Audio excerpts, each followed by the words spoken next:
ची गाय जिथे जिथे पकडली जाईल ना ती गाडीत जाळून टाका. नको आपल्याला, बाकी मी बघून घेईल. आरोपी नंबर 1 मला करा, काही हरकत नाही. आमच्या मुली पळवल्या जातात, आमच्या गायी पळवल्या जातात, आता जमिनी पळवायला लागलेत. अरे उद्या कुठल्या जमिनी तुम्ही वक्फ बोर्डाच्या जमिनी सांगाल?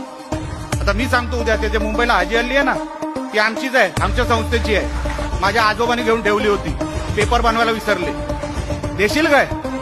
जास्त नाटकं केली तर घेऊन टाकणार. तुम्ही जर सिंधुदुर्ग जिल्ह्यामध्ये काय वेगळं वागणं करायचा प्रयत्न केला तो उघडे नागडे मारू एवढं लक्षात ठेवा. आपण फक्त बघतो कोणाचं असेल, कोणी केलं असेल, ते सुधारणार नाहीत. ते भडवे सुधारणारच नाहीत. आपण का सुधारलोय माझा प्रश्न तो आहे. दुसरा महाराष्ट्र आपल्याला इकडे घडवावं लागेल. या लांड्यांपासून महाराष्ट्राला मुक्ती द्यावी लागेल, मुक्त करावं लागेल. तुम्ही उभारतच राहायचं. जे स्वर्गीय बाळासाहेब ठाकरेंनी आपल्याला जगायला शिकवलं. हिंदू आहे ना तर समोरच्याला कळलं पाहिजे हा शिवसैनिक आहे, हा हिंदू आहे.